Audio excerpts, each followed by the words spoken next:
Okay, I think we're right on track with time. Fabian, I hand over the floor to you, and I see that we have participants from all across, so it would be an interesting conversation with everybody during the workshop.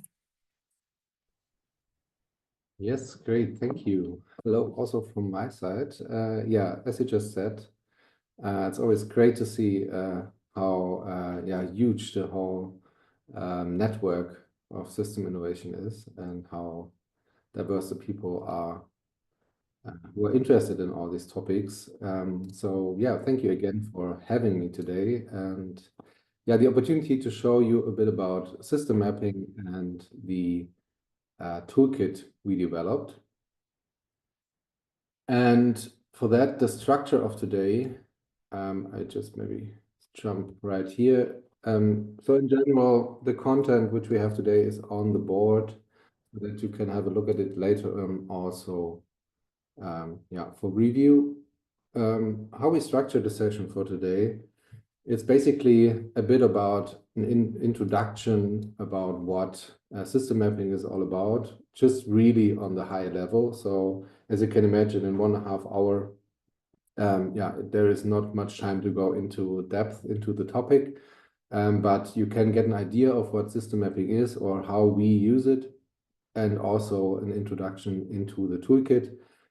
We also have a small exercise. So there are some breakouts coming up, I don't know, for 15 minutes during the next 1.5 hours, where you can have the opportunity to shortly get an idea of how system mapping works, especially using Miro as a tool.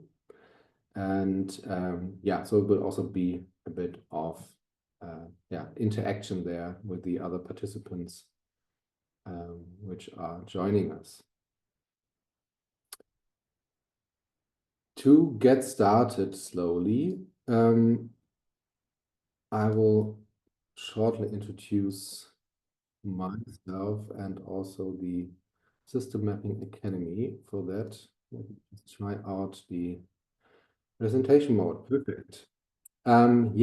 So we are the System Mapping Academy, which is Gian and me, Fabian, and we started the System Mapping Academy around 2021, I think. Yeah, so it's roughly 4 to 5 years, and we basically came together with the idea of making system thinking a bit more approachable by bringing together design and the design world and the system world.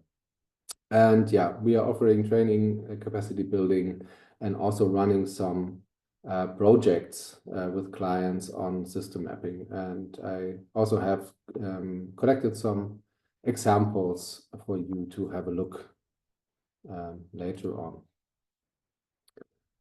So that's me. So I'm also coming from the field of design, as today it's the headline is System Mapping for Designers. So I think a lot of you come from the creative area, but even if you're not a designer, I think it's really interesting to get to know this methodology. And yeah, so I basically started with human-centered design, I think, I don't know, 12, 15 years ago. And so, and the name already says that there's really a focus on human and human experience and human perspective. And some years ago, I came across these barriers, what these kind of thinking and this kind of perspective has, and dive into the system thinking world. And there I then also met Gian. And together we found that especially system mapping is quite suitable for bringing people into system thinking as a kind of an entry point, and also to a tool for participation and bring people together to experience what system thinking is. And so we focused on system mapping, and therefore basically as the core of what we want to communicate and want to work with, to ease in the entry into system thinking in general.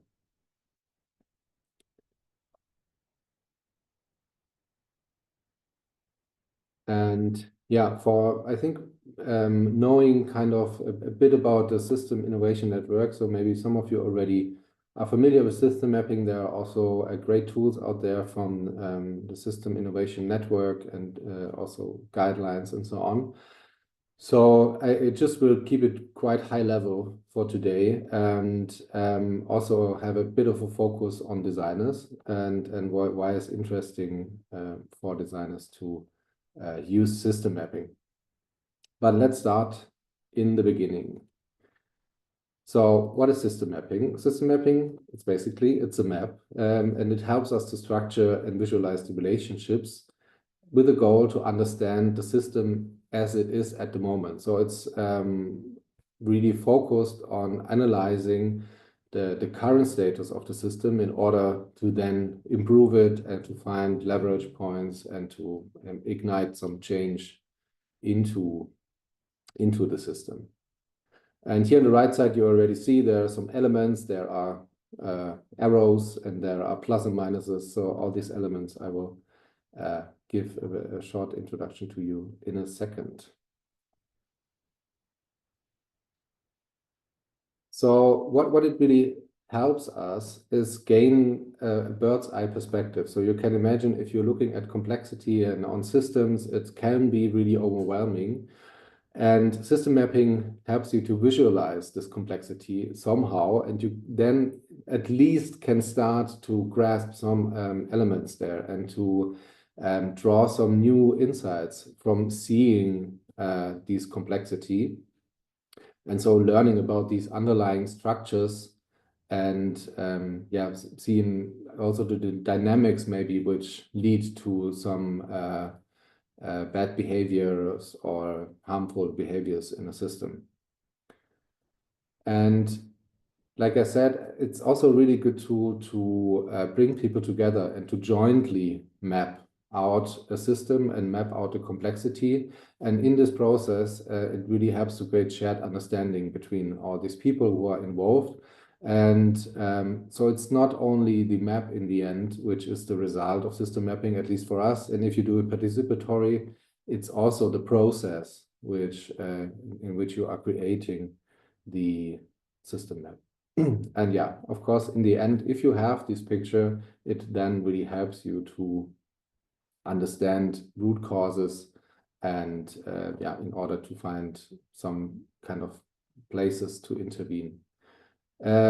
Short spoiler here, it will not be a perfect system map always. So we just can have a kind of a rough understanding of a system, and we never can't show the reality as it is out there. We just can have an approximate map there to have a better idea of it, how it works, but it will never be perfect. So also here, it's just a methodology which helps you to understand complexity a bit better, but not a silver bullet which now solves everything.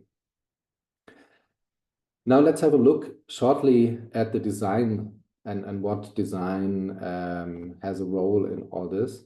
Here is a nice graphic which helped me a lot, which is from Jones and from Petter.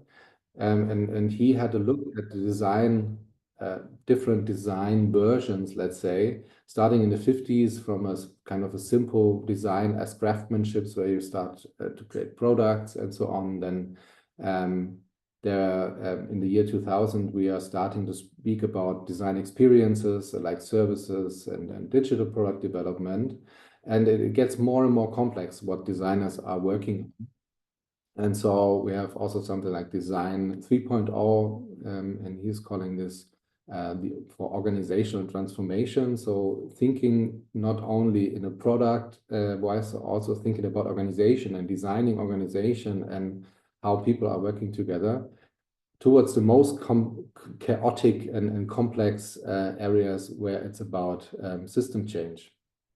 And working in the system change is basically there are so much unknowns. So you don't know the root causes. You maybe not even know all the actors. You don't know why the things are there.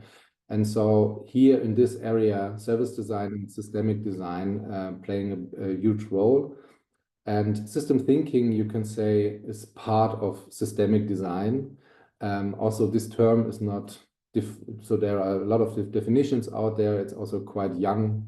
I don't know, maybe 10, 15 years old, the term. Yeah, so systemic design is basically a broader approach from design to try to get your hands on these kind of chaotic problems. And system mapping is one methodology which helps you implementing systemic design. The most obvious question here is service design already is a system kind of thing. So we are already looking at systems in service design, but I would argue that service design is really focused on the user's needs and has the idea of making good products for users that they want to use and enjoy using. So you also have a look at the system, but it's more like the client, the user, and the activity around the product, where you have a kind of a service system blueprint, for example. And these system mapping mostly focuses on the other parts of the system. So not only the user, not only maybe the product in there, but it's more about how everything is interconnected. So if you take an app, for example, for car sharing in service design, you would do I don't know, a blueprint. You will look about the different kind of touch points the user has with this app or with the car and so on. And with system mapping or systemic design overall, you would have a look at the whole connection from policy to all the other organizations, maybe in public transport. What does the nature play a role in all this? So it's a bit more zoomed out, I would say. And so yeah, service design is already kind of has a system aspect to it. If you're using system mapping, it's basically even more stakeholders and even more aspects involved there. So this was just a short excursus on what system mapping and design can do together. Now I wanted to show to you the specific methodology we are using, which is the causal loop diagram. So we call it system mapping, but there are a lot of methodologies which you can use in mapping things out and mapping complexity. And our toolkit is focused on the causal loop diagram, but there are also things like the stock and flow diagram, where you see more really focus on the dynamics and the fluid elements in the system. There are ecosystem maps, which are focusing on the interaction between stakeholders most of the time, or giga maps, where you basically put everything in there, like pictures and drawings and connections and stakeholders, to get a more holistic perspective. So my point here is what you now see in this webinar is not system mapping not covers everything. It's basically showing you the causal loop diagram approach, just that you have that in mind. So as everything in the system thinking world, it's a huge world to dive into, and so it's also the case with system mapping. So what we are now talking about. So if we are having a look at these causal loop diagrams and causal loop mapping, what can it do and how is it structured? And we like to work with kind of this analogy of a language. So this is kind of, if you want to see the system mapping as a language, this is kind of would be the structure. So the variables, so the elements in the system we are visualizing are kind of the nouns in the system. So these are the forces, the drivers that have a play at the system. And here is an example of a spread of a virus. So it's basically, it comes from 2020, 2021, where COVID hit. And so here you see, these are the elements in the system. So like susceptible people exposed to virus, the infection rates, and the infected people. Then there are the causal connection. And these are kind of the verbs, if you want to keep into this analogy of a language. And these are the interplay between all these elements, between the variables. So here you now see there's the population is connected, has an influence on the susceptible people. They have an influence on the people exposed to the virus, and so on. What this little plus means, I will tell you in a second. But so there are these connections in between the elements, and these are the causal connections. And the last element, which are key to the causal loop diagram, are the feedback loops. Because like the name already says, it's about the causal connections within a system. And here are visualized the circular chains causing dynamic behavior. The idea behind that is that if you see the feedback loops in a system, or if you can spot them using system mapping, these are areas where really strong dynamics are happening, which maybe are a good place to start to intervene into a system. So here you now see that there are all these connections forming feedback loops. And on the right side, I would now just go through the small story of this map, which you see there. So you have the population, and if the population is rising, the susceptible people there are more susceptible people. So the more people are there, the more possible people are there to be exposed to the virus also. And so there are more infections and more infected people, and there are also more contacts with infected people. So you can see that there's a loop of this infection spread. And this also, of course, played out during COVID. So if you basically do nothing and there's a virus coming, it just grows and grows, and you have more and more infected people.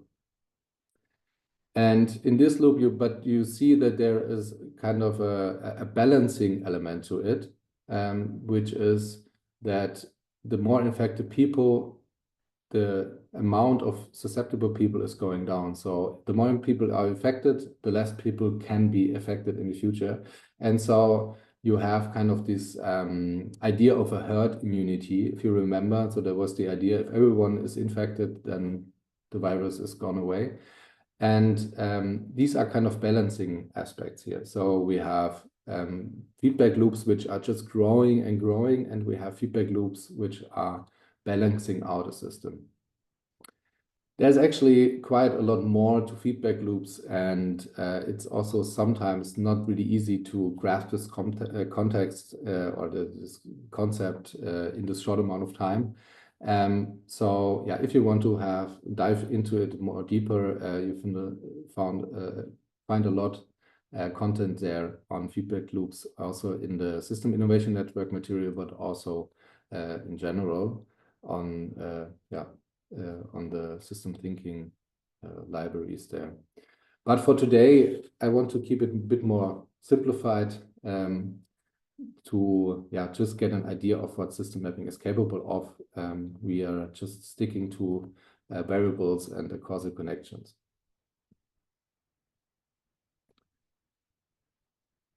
How this then can turn out in the end, as an example, just that you get an idea of what it's actually, how does it look like if you finalize or have a system map created. I have now an example which is kind of a complex one, which is drawn in the software Kumu. Maybe some of you already know it. I can also post a link to it later on, or maybe I just do it now. Just have a look at it. It's also a really great tool to document system maps. But here you see it can really get quite complex. And in this example, we are mapping, you also see it's written in Spanish, so we are mapping out the dynamics in the agricultural production in Peru, and also the effects on the indigenous communities the current agriculture has. And here you see there are a lot of these feedback loops, which I just spoke about, and we are basically visualizing all the connections between the forest, the government, the financial markets, the production, and the indigenous communities there. So, but this is a quite complex map, so it also, there are lots of maps which are not having that much variable elements in there, but just that you get an idea of what I'm talking about when I'm talking about system maps. Yes, so here are also further examples from our work, which you can have a look at later on. But for now, we are here to get to know the toolkit and also to work a bit with the toolkit. So this was just an overall introduction. Yeah, I just now, before we go into a first exercise, give you an overview about our process, what the toolkit is, and start with the first two process steps into the toolkit. So during all this implementing this project, we learned a lot about what is working out for us in the process, and most of these system mapping processes were participatory, and so we came up with this 5 steps in creating a system map. This is also, it's our approach. There are other approaches out there. Basically, also these processes are, again, kind of an abstract thing, which just should help us to make it easier to get started. So we are also not super strict with all these, with the process in itself, but it really can give you an idea from the framing, like in looking at the system, exploring it, and learning about the variables, mapping it, and reflecting on it, till then getting into the leverage and also idea phase. Here, just a short picture about the toolkit. It's free to be found on our website, and it's also living on Miro. And here you see there are also these 5 steps and the templates which you can go through, and it should, the idea is that it should just give you a starting point for creating your own system map. I think not everything has to be done in this template. Also here, just have a look what makes sense for you if you want to get started with something. There are some anchor points, and we also have some background information covered there that with examples and everything to make it easier to get started. And yeah, here also you find the link to download it later on. Yes. So now we have a bit of an idea of what system mapping is.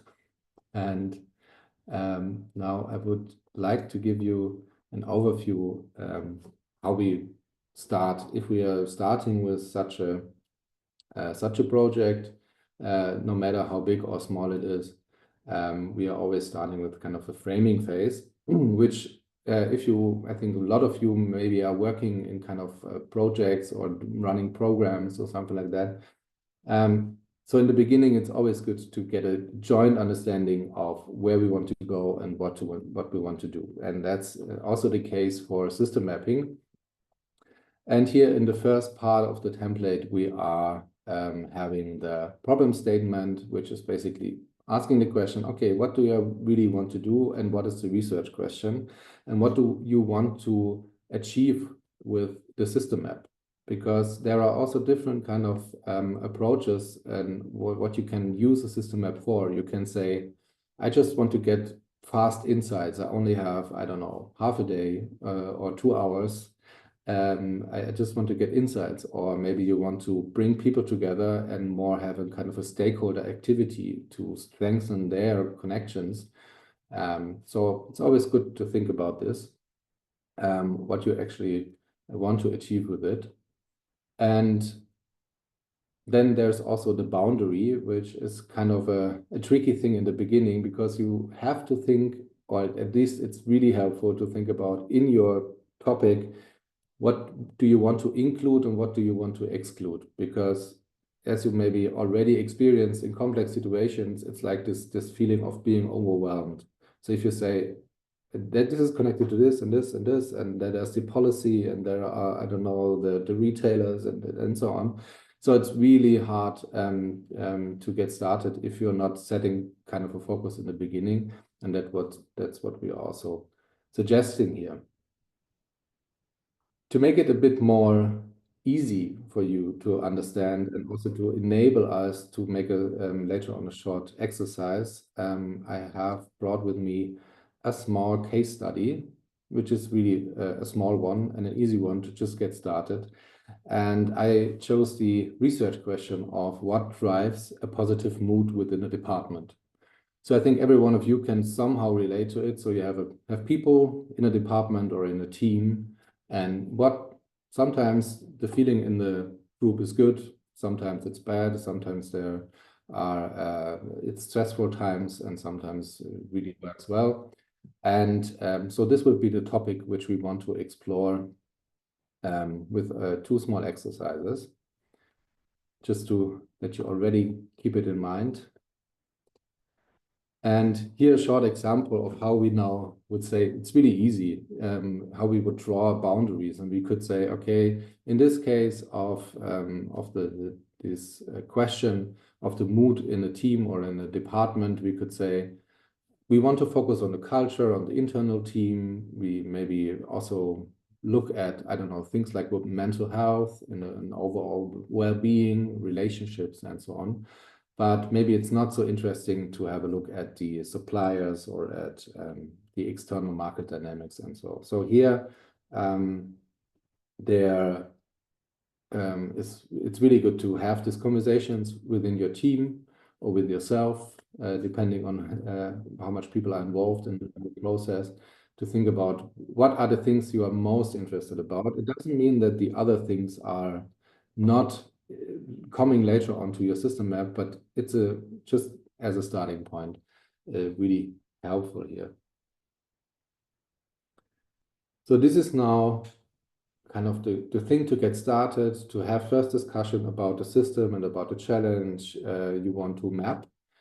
And now it gets into the exploring phase, which is basically really jumping into the system and looking what is there in the system. What are the elements? What are the dynamics which are playing a role here? And here again, in our templates, there are some easy steps to follow. We have our concept here is to have a main variable. So you remember, I just introduced to you these elements in the system. In the system thinking world and system mapping, they are called variable, as they can grow and shrink at the same time. And here we suggest to have one main variable, one element which you want to start with, just as a center point for your map, to represent your research question. Also, this helps you to not get lost. So sometimes we really tend to get lost in the system mapping as you then map everything, and it's really hard to keep focused. And also here, this should help a bit to get an understanding right also in the map. And then it's about collecting other variables, like elements in the system. And this is also what we want to do in a second. Thinking about what are elements which are there, which I see in the system, maybe which are in the studies or which are from interviews. So some data source. Today we just use our experience. And this we then collect and just cluster a bit. So that's kind of the step in the template here. And now maybe you are already confused what these variables are about. This concept is basically, it's not about stakeholders or something like this to map out in the system. It's more about these elements can be physical manifestations like, I don't know, forest cover, diversity of animals, CO2 in the atmosphere, but also values and beliefs like resistance, incentives, desire, openness, So really soft things also. And I think these soft parts are really a big benefit of this kind of maps, as they are mapping things which are maybe not tangible, but they are there. So like feelings or something like this. You would just, yeah, you will see in the exercise that there are some things which maybe can't even put a number on, but you can say that they are there. And one thing which you can try out also when we just start into the exercise, these variables, if you are naming them in one way, it makes it easier. And this way is to not put in a kind of a direction already in there. So we want to map a system where we could say, if this happens, the level of education is rising, or if this happens, the level of education is going down. So we want to have a flexibility in the design of the map. And so here we rather would say you write the variables like in a neutral way, let's say, so that they can grow and shrink. And also that you have variables which are not that ambiguous. So where everyone in the room or in the team understands what you mean. For example, community can mean a lot of things. Sense of belonging is a bit more concrete. So also here, it's kind of it's really qualitative at some point and also subjective. So it's a lot about discussions in the team to think about what is this element and how do we name it and what do you understand from this element and what do I understand. So in these variables, we can basically get out of trend analyses and of literature research, desk research, and so on. So we are, for example, making the system maps based on workshop experience. So we just gather people like experts and stakeholders in the room, and we use the knowledge which is in the room. But we also create maps out of studies or interviews. So depending on where you get your data from, yeah, of course, the map is also then a different one. So, but always it should be rooted in kind of scientific research, or it's at least something where you can say this is not only one perspective, which is maybe, I don't know, only the boss is asked how the mood in a department is. And also the employees are asked so that you have different perspectives and to be included here. So this would be really helpful. So now enough talking already. And now I just wanted to have a short, to give you a bit of a small exercise to get into this thinking of variables. I would like you to join me here. Maybe I just bring you everyone to me. Oh, where's the connection? Yes. So if you are now remembering, we are looking at the mood in department. My question is, what are variables you, from your experience, see in the world or from your team, which are maybe factors and variables that influence the mood within a department? So maybe just collect. I just put out a stack here. Just collect some variables, maybe maximum 2 per person, as we are quite big group. So I just can. also to see the diversity of variables which we get out of such exercises.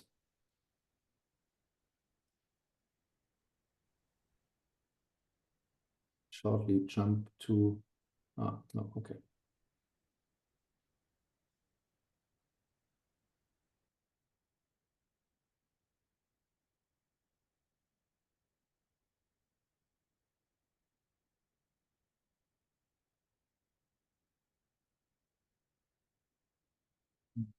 Just have a look at it and try to find some clusters in the meantime.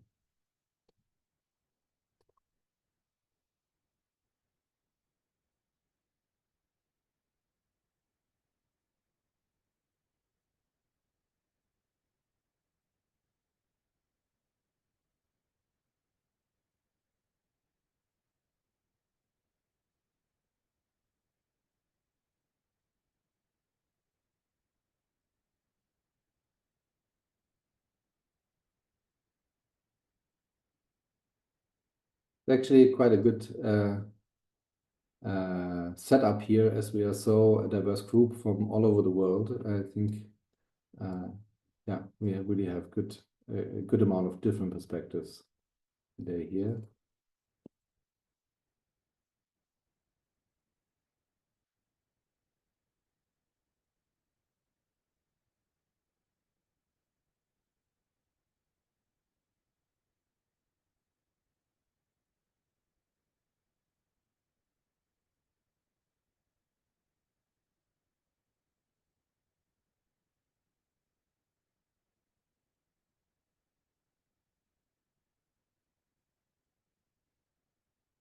Yeah, that's really good. A lot of things are popping up. Communications. You also see that, of course, the same things are there. Hierarchies. And also there. Time pressure, deadline, of course. Always not helping to rise the mood. And then there are also some things about, here we are, support offerings.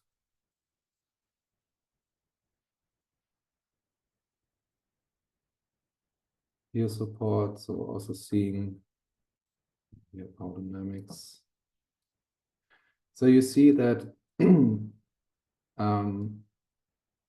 this collecting of these elements can create a better understanding of how we see this topic in the room. So maybe I just take a couple of seconds more, maybe I find another workload management would be here. Yeah, and also compensation is interesting. So also here, maybe the stress level gets compensated, recognition also. Yeah, so we already, in this short amount of time, I don't know, it was not 2 minutes or maybe 3, we mapped out with a kind of a joint brain effort somehow what we see in the system. That doesn't mean that it's everything which is there in the system, but as we see that there are things doubling also, or yeah, a lot of people are posting all the same things that they might be really feasible there. And so this is the first step of having an overview about the system. So already here we now could start conversations and thinking about, okay, why do you see comments? What do you see in the computation area? And why is this important for you or something like this? So here, yeah, starting already into having conversations with the people where you are starting the mapping, or which you are also, if you are doing on your own, you could now say, okay, I have a look at, I don't know, the research out there, or I ask ChatGPT, what do you see as variables in this thing? So we can kind of a bit get a validation of this overall system. So it's not there yet. It's just it's still complex and still much of things out there, but we already have a bit of a better feeling what might be interesting to have a look on in the system map. So thank you for this first small exercise. And that's basically, so I also keep it, I like to keep it really simple so that system mapping can be really complex and overwhelming, but you could also just say, okay, let's just have a look at what's out there, what is in the system, and just collect it, and that's it. So that's a really good starting point. And I always also like to think about the system maps and all these exercises as iterative processes. So you don't have to be perfect. It can be a really bad system map in the beginning, or just a really loose collection of variables, but it's a starting point, and then you can go from there. So Now we have some elements of the system covered, and now I would introduce you to a bit more of how we want to map, and then we are going to map these elements. So you can again lean back a bit as I give you a high-level overview in the mapping. So now we have these elements. Now the question is, how do we get started? And here, this main variable, which I just introduced, I just have to see. I will show it to you later. But in our case, it's the mood within the department. This is what the research question is about. And this is the element we want to influence. So have a look at which important factors are in the research question and derive them. So this is kind of these main variable. You will see it later on also on your template. And so here it's all about getting started, using the main variable and putting some of the variables in this template and thinking about how are they connected, and in the end also find these feedback loops. But this process is not, this is not a short process or a 5-minute process. This can be really a long process to create, but in this template, it's just shown as the different steps you can go through. Now, I shortly want to give you some more info about what are these connections and how, what are these plus and minuses all about and how to read it. In the end, it's really about drawing relationships. So having a change in E is changing in A. A change in A is a reason for a change in B. So in our example of the virus spread, we have the people exposed to the virus, which leads to more infection, which leads to infected people. So they have these connections, and they are basically representing how these elements are in relationship. But now it's not only about the relationship, but also how they are in relationship. So is it now growing or shrinking the element, or what? How is it really turning out this dynamic? And therefore, the classical system mapping works with the plus and minus as polarities, they are called, which says this element moves into the same direction or it moves into the opposite direction. It doesn't have to do anything with the plus and minus association we have normally, like growing or shrinking. The plus in this sense means same direction, the negative, the minus says opposite direction. This is not super easy to grasp in the beginning, but maybe here are some examples which help. So here you could say, people exposed to the virus, if there are more people exposed to the virus, the more infections. So it goes into the same direction. But you also can say, and that's the nice thing about this polarities here, you could also say they are shrinking. So you can say the less people exposed to the virus, the less infections we have. So this is kind of an approach to system mapping which enables you to have a neutral way of the system map, and you just define how the system turns out by the stories you tell about the system map. And so it's a bit more flexible. And if you're looking at the negative polarities or the opposite direction, in this case, the hunting activity, for example, of foxes, if this is going up, the rabbit population is going down. So there are different directions. And so if you have less hunting, the rabbit population also recovers. There are also different kind of mapping which are not using this plus and minus thing. Yeah, I just wanted to give you this idea of that there are these polarities which help us to read system maps. I also like, especially in the beginning, it's more about the connections than how they are connected. So if you are now starting into system mapping, I would say, keep this in mind, but start with just having the connections and thinking about the connections, and then later on, maybe adding this differentiation, as it can be a bit tricky. So for today, it's really only about having connection and the relationship. And then you can talk about with your team members how you see it there.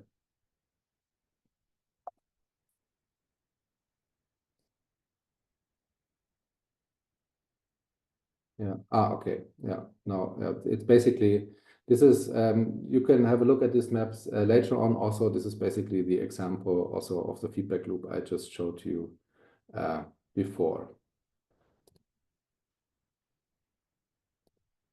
Yes. So, but as my experience, some of these also introductories can be confusing in the beginning. So learning by doing is always the best way how to approach these complex topics. So what we now want to do with you, so I have a look at the room. We are now 45 people. That's perfect. We prepared some templates for you, and these templates are now helping you to get starting with the map. Yeah, let's see. So here you see in the center we have the mood of the department as a main variable, which can help you to think about how this is influenced. And we now have roughly around 15 minutes. So again, unfortunately, not that much time, but maybe it should be enough to get into a bit into the thinking. And here on the left, we have some variables already ready to be worked on. But you, of course, can also use some of the ones you already brainstormed yourself. But this one on the left, we just prepared, and you see there are something like stress, time pressure, productivity, and so on and so forth, which you can use. And the question is, how do you think are they related to the mood in the department? And the way how we do it, this is the nice thing about Miro, why we actually used Miro for the toolkit, is that we can easily draw connections here. So we could say the amount of open tasks is related to the productivity, and you just have to click on the element, and then you can pull out arrows out of these blue small dots which are appearing. And so we then just can say the amount of open tasks, the more amount of open tasks I have, the less I'm productive. Maybe because I'm stressed out, maybe we need a stress here, and then we can bring in the stress and put it in between. And this is really not helping to raise the mood in the department. So you can get started with this. Just try it out. It's not about making a mind map. You could also say, oh, okay, there are maybe some relations back, and the productivity makes me even having more tasks because I'm so bad in my work amount of work which I can get done. So it's not about making the mood of the department as a mind map, but yeah, just see what do you think there are for connections. And with that, I would say, let's just dive into it, and I will shortly Should start. I do maybe 14 breakout rooms if that works? Or Yeah, do you think 13 is enough? I think maybe no, it's 13 good. is. Yeah. Oh, I think it's fine if we have 2 or 3 people. That's totally good. And 15 minutes, is it? Do you want to run this for 15 minutes, Fabian?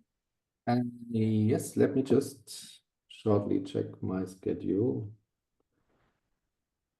Boom, boom, boom. Yeah, let's just try it with 15 minutes, and I will also set the timer on the Miro board so that you know.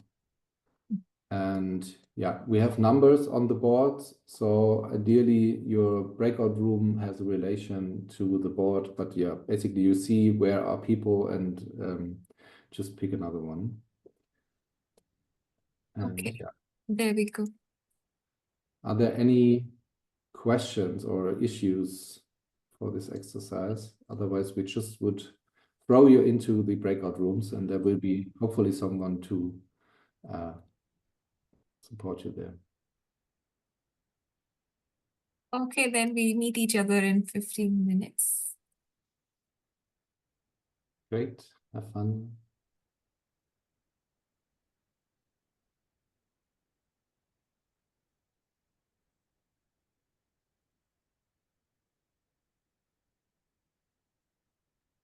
So putting on the timer.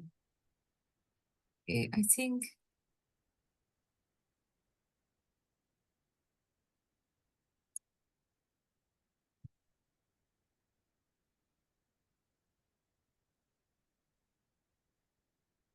um Lucy, can you see the room on your screen? Are you able to join the breakout rooms?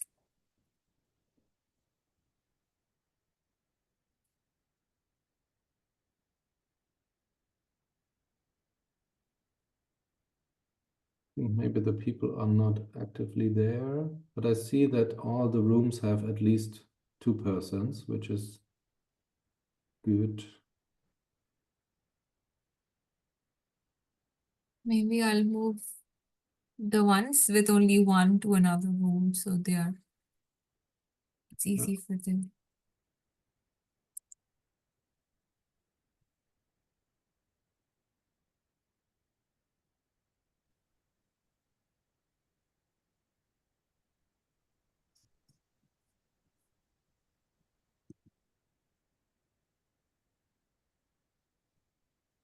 Tripura, do you need some help with joining the breakout rooms?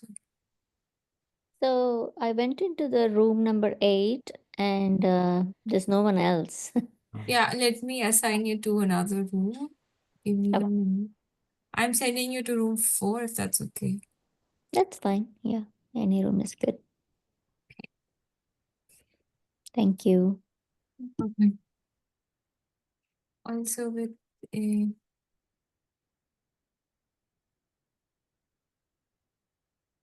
maybe I'll also send others with just one to another room. Yeah. It's hard to tell. Two. Yeah, there are at least 3 Yeah, in each looks room. good. Okay, that's good.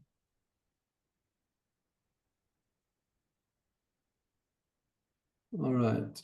And also looks like they already start mapping. Perfect. I think also we're quite good in time, at least of my agenda. Okay, that's good then. I think only one of them actually asked the question if they could like replicate the slides from your presentation for academic purposes. So far, that was the only question I found. Yeah, okay. Yeah, maybe I can. This is then the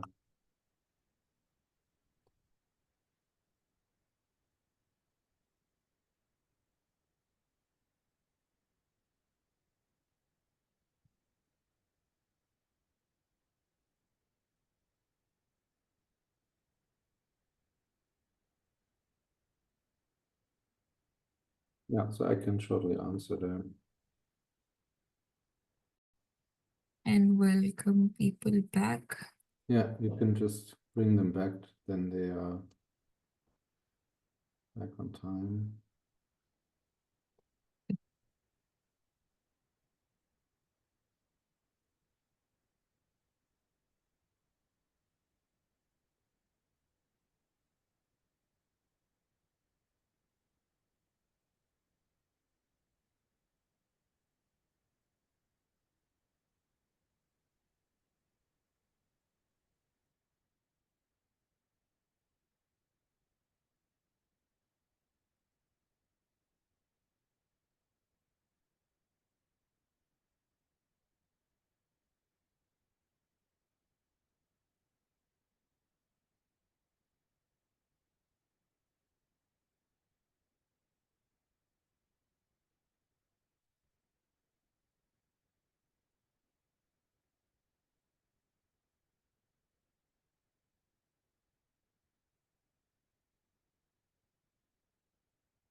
All right. Welcome back, everyone. Yeah, sorry for the abrupt closing of the mapping, but yeah, I hope you had a short and crisp introduction into it, how it feels like to start with these system mapping processes.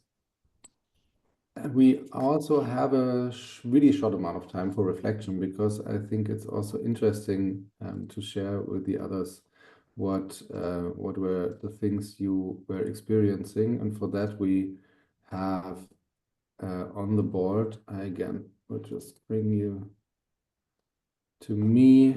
Yeah, you can just, the question would just be, what is the reflection of this short amount of time? What did you experience, or what were things which were kind of an aha moment, or things which didn't work out? Do you have any yeah, any things you want to share there? And then I will shortly pick them up.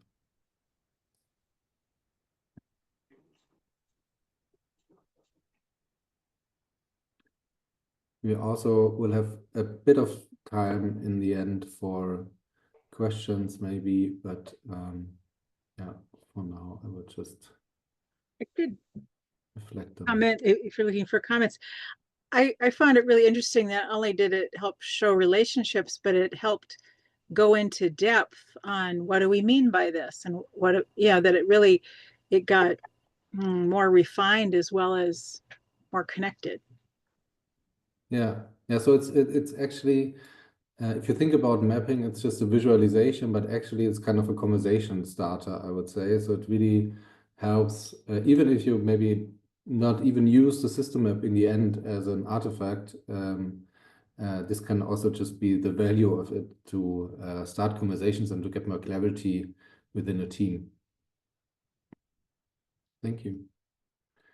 Yeah, I think also here we have, yeah, perspective matters. So also, yeah, this is kind of this alignment element here. So speaking about it, aligning, and of course, then also it really matters who is part of the mapping.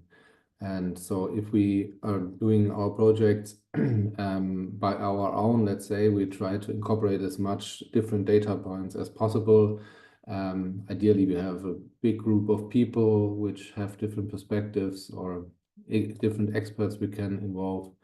And so, yeah, the system map gets even better the more perspectives you are including into it.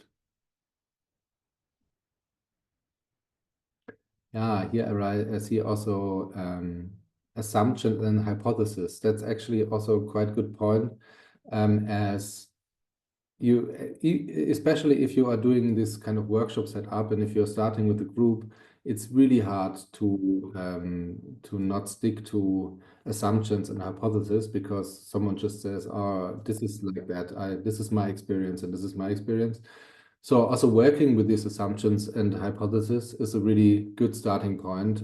If we then later on have the possibility to or the ability to validate them somehow, if it's relevant for the project. But of course, there are a lot of assumptions made if you are working with people.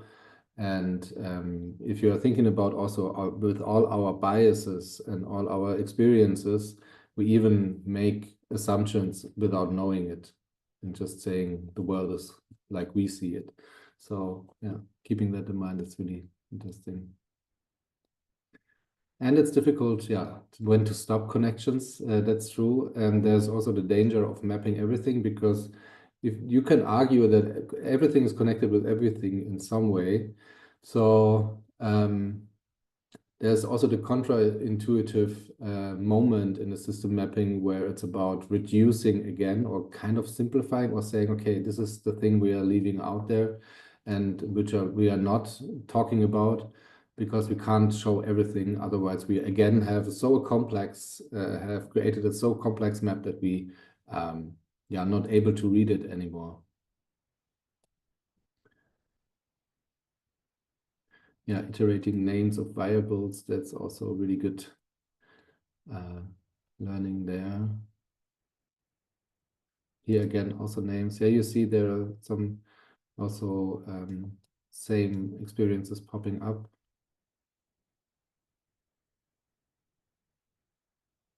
Yeah, and of course, in the end, like I said, in the framing part, it's then the question also, what do you want to know? Where do you want to get deeper into? Because you could now say, okay, we are looking at mental health, and then the whole world of mental health in a department grows in the map and so on. So yeah, also, if you then have a first draft of the map, it's a good moment to reflect on where you want to go, to not lose the focus you started with. Thank you. Really nice also to see all the maps created. Looks already great what you can do in such a short amount of time. To close the session, I briefly want to have a look with you together at the last phases of our system mapping process.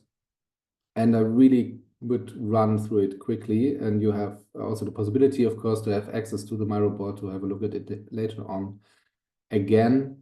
So just that you have a bit of an idea what we are talking about there. So now we mapped out our first map, and this can be as easy as that. So it's a really rough map now which we have created, but it's a starting point. And now it's a good moment to reflect on it and to think about what do we want to do? What does it say to us? And how do we also communicate it? So now imagine you want to communicate it to your colleagues tomorrow, what you did today, and you have to think about what is the story we mapped. And so this is kind of where this reflection phase really helps. It's about reflecting insights, and here you also see the assumptions have a part on the template, and also collecting open questions, what we maybe didn't cover yet in the map. And there's one term which is also really interesting and really important for us, which is a system story. So in the end, you also saw how I explained the virus system map. So it's always about about telling a story of a system. And so this narrative part is a really important one in order to communicate it to the outside world. And here, these system stories, we call them, are really a good way to convey your own knowledge, but also to make it available to others. So this is a map we created. You can have also a look later on, maybe find similarities to the map of yours. But what I wanted to show you is that we now want to make the map a bit more communicative for others. So maybe we have areas like team culture or perception of the workplace to make it easier for other people to dive into the map. And we have these region stories, which is basically just a description of what you see in the map. So here you see it's basically just a narrative. It's here it says about the dynamic of task management. The amount of open tasks can to a certain point increase the time pressure and productivity, so the number of tasks reduces. And so you basically explain what you visualized in the map again in this narrative form, and this helps a lot to remember what you discussed with your team, but also to communicate it outside the mapping team. So this is this reflection phase. There's also many more to it, but taking a step back is a really good one. And also here, the assumptions and validating the assumptions is a good way to go. And our process actually ends with finding leverage. So finding opportunity fields basically in the system map. So we don't create interventions or ideas or how you want to call it. As this is kind of then would be the next step in a different process. So we are ending the process with this moment of analyzing the map. And in this template, yeah, it's all about also thinking about where do we want to push the system, maybe what is our perspective, so creating a vision here for the future system, of course, identifying these leverage points and assessing them. The whole topic of leverage points is again a really huge one, so there's a lot to it, but basically these are areas in the system where large impact can be created throughout a big part of the system by only changing a small amount of, I don't know, energy in the system or parts of it. So this is the idea of leverage here. So you see it like this is kind of a lever pulling the system into a different direction. And here also system mapping is really looking for long-term impacts mostly. So thinking about how can we change it on the long run. And on our template, there's an exercise which we are really liking to analyze the map about if there are ripple effects or like moments in the system or parts of the system which, if we change this one, then it would have a ripple effect across the system, or maybe systems which are frozen, which are really hard to change. So just analyzing with these icons, analyzing the map to make it easier to find these leverage points. So here, basically, we're again in the group thinking about how does this turn out, and how what are the perspectives in the team on these different areas of the map, and then we can go forward and say, okay, here, for example, we have a focus. Maybe the celebration of culture could be a point which increases the mood, or the stress relief is an important part to increase the mood in the department. Also trust here on the upper right side. And so you come to a conclusion that different parts of the map can be changed, and or then you can start from there. And if we now go back to the idea of being a designer, and what does it all, how does it fit into your process? This is one I will jump over, but here it basically says system mapping from our perspective, if you are looking at the double diamond or the innovation process or design thinking processes, or however you want to call it, you could use now this system mapping as a starting point for a design thinking sprint or design sprint, and say, okay, we identified this leverage point, now we do a design thinking process. Or we have in your discovery, in your research phase, you could also use system mapping to visualize the outcomes of your research. Or of course, the ideal thing, which is then going in the direction of systemic design, is then to use the system perspective in all of the aspects of the whole design process. So this would be kind of the closing of the input from my side today. So I know it was quite a run through all this, but the idea which we had with this webinar is just to give you a bit of ideas on the high level what you can do with the System Mapping Toolkit to explore further yourself, as this is a really huge world out there in the mapping and system thinking. I want to leave you with a short information also, that we are running, if you want to learn more about all these topics of system mapping and have a more in-depth learning experience here, we are running a training actually in 2 weeks, starting in 2 weeks. These are 3 sessions on a Friday, which basically again goes through this whole process, but of course in more elaborated manner, and much more deep and with more information, and also case studies and so on. So if you are interested in this, just have a look. There's also the link to our website, something about the curriculum, and yeah, it would be great to see some of you there. We still have some parts, some seats are open, but not that much. So if you have questions, also don't hesitate to contact me. You find also my email and stuff on the website. Yes, so with that, I would say thank you for this quick introduction into system mapping. And yeah, I would say, Asura, I don't know, we have 3 minutes left. We could even open up shortly for maybe some pressing questions on your side, or maybe something where you think also the others are could benefit from your question or your reflection on all this experience now.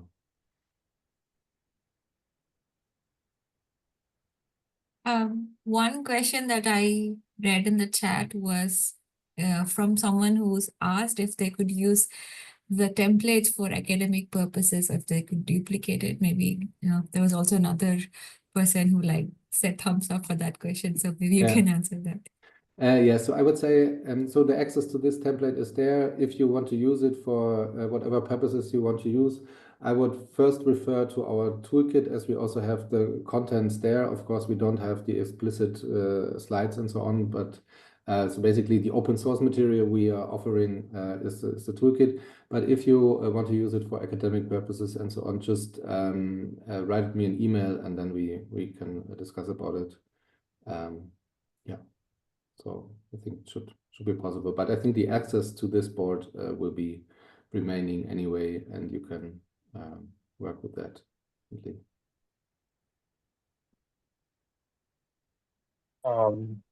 So Fabian, I really loved the way you did the workshop, and I was just curious. I also kind of train people in systems thinking in our fellowship. We run a fellowship in India. And I was wondering, do you also, I mean, I read that you give this as a service, and how I was wondering, how do you provide systems thinking as a service? I was just curious if you could just share that, yeah. Yeah, basically, you can also find some more information on the website on this, but we are basically joining a team of, let's say, a foundation which wants to speak about, find something about digital technology with kids or something like this. And we are working together with the clients then on gathering the data and also structuring them, but it's kind of a collaborative process. We are also, sometimes we are bringing together a lot of stakeholders from the topic. For example, in Peru, the example I showed in the beginning, we were on the ground there working in 2-3 days with all the stakeholders, and then going back with the client here with the UNDP in that sense, in that case, to refine the map. So it's kind of a consulting, but a really participatory one, which also includes a lot of capacity building, because we need to bring the people also into the system thinking world to be able to collaborate there. Hopefully this. Thank you so much. Thank you. I think there was one other hand, but Cassie. Yes. Yeah, I had a quick question. I guess if you can answer it quickly. My question is around scoping, possibly built on what you just explained. How do you scope a mapping project, given that it's potentially, endless or short and succinct? How do you think about scoping, and how do you do that? Yeah, it's not an easy process. I just had another project starting, and yeah, I think in sometimes the people are just saying, I want to explore this this field of topics, and this is quite, most of the time you then end up have a big system map which influence everything. So I really try to in several workshops to support them in saying, okay, what can we leave out? What can we narrow down? What is the real research question? And I think narrowing down the research question in terms of what answers do you searching for? So also translating it to what do you want to have as a research? Basically, it's kind of a research endeavor, this whole system thinking.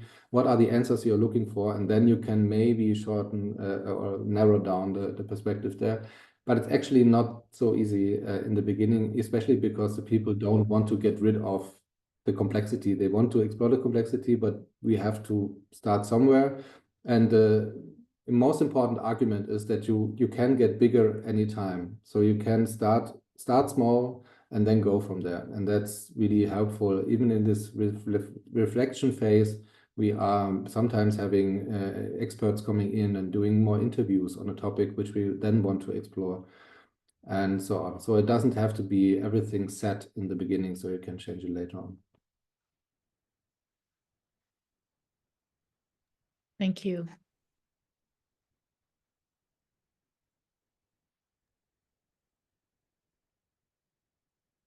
Great.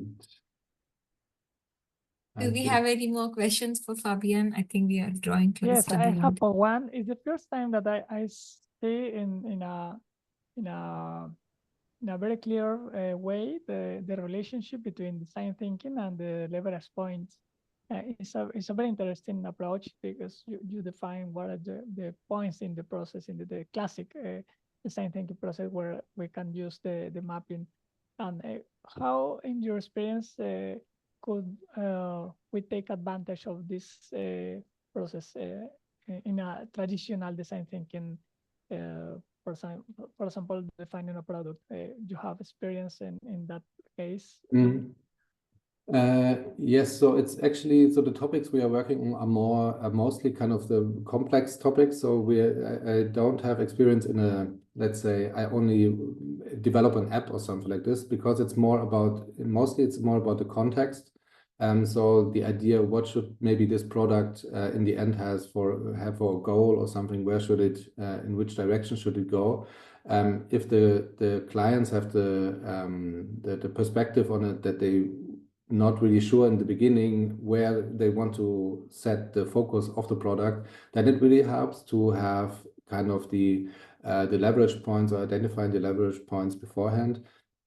To be honest, most of the time, I think, especially in product teams, there is not the big urge to do system thinking, because you already want to do product and that's it. So I would suggest to try to bring system mapping into the research phase. If you are doing research for some product, you're doing user interviews, and you could just, by changing some questions, you could go in a more system direction and ask the people, what are the barriers you see in the system? Why don't you use car sharing? And asking more systemic questions in this research can then help you to create a system map out of this data. Yeah, and so kind of including a system perspective into the human-centered research. This might be the most applicable, easy entry point for system thinking into this product world, I would say. Thank you.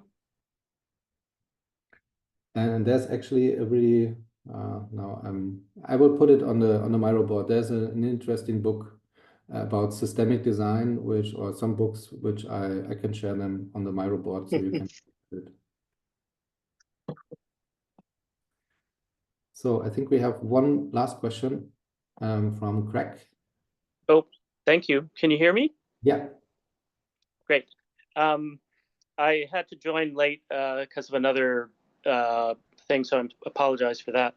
And it was fascinating to see how you present it and how it works. I've been part of a community at OCAD in Toronto teaching this kind of material for a long time. And I think I'm trying to figure out if this group that I'm connecting with here, how, I'm not trying to figure it all out, but I'm just trying to see if it connects to those, to the toolkits and others that I know that have done them.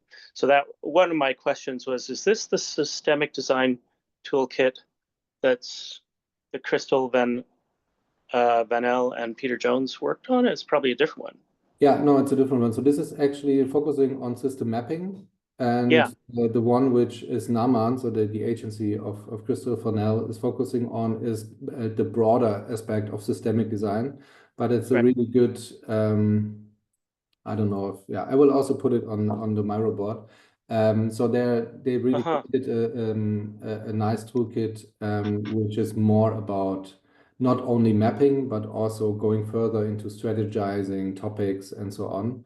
Participatory work with stakeholders and all that kind of stuff. So they have a broader range of methodology, and we basically focus on one. And so it's not the same, but it's related, let's say. Yeah, I'll be fascinated to see how they overlap and connect. And the other, I don't know if this is too much of a commercial, but if folks know about Relating Systems Thinking and Design as a conference series, or if you don't, I'm co-chairing the next annual iteration that's coming to OCAD after a long period of being in other places. But OCAD and Oslo were the starting nodes back probably something like 14 years ago, because it'll be the 14th iteration. So RSD 14 will be in Toronto. And I just encourage anyone who might be interested in a conference like presenting all kinds of work like this to look for us as RSD 14. We'll probably find it online. And the long papers have been, that deadline has gone by, but there's still room for workshops and posters and system maps. So I'll be putting in a workshop submission myself if I can get it done on time. So I just want to let people know. Yeah, it's really nice that you mentioned the RSD. I think, yeah, it's definitely worth looking up. There's so much material also, and really good library of system maps also in the network of the RSD. So that's really really good. Peter Jones and I have put up material from our graduate student output from the Strategic Foresight and Innovation Program at OCAD. It's not all professional work with clients. It's a graduate classroom, but it does work with stakeholders alongside a research methods course. So there's two thick sort of 6-hour per week courses running side by side in a given semester, and so they get some interesting results, and a lot of them are under the website that I run, slab.ocad.ca. SLAB. Yeah, I also posted the link to the RSC symposium. I think from there on you can also find your way through. The toolkit that I mentioned, I think, is under Creative Commons license, and the website I mentioned is just student work. So I'm not trying to. It's not a business for me. It's just spreading the gospel, if you will. Yeah, no, it's great. I will also so I will remember and put the links we just talked about on the Miro board on the top somewhere. So you find it there tomorrow. Oh, thank you. Yeah. Great to meet everybody. Yeah. And Thank you, hope to be in touch again. Thanks, Greg. You're welcome. Right. Awesome.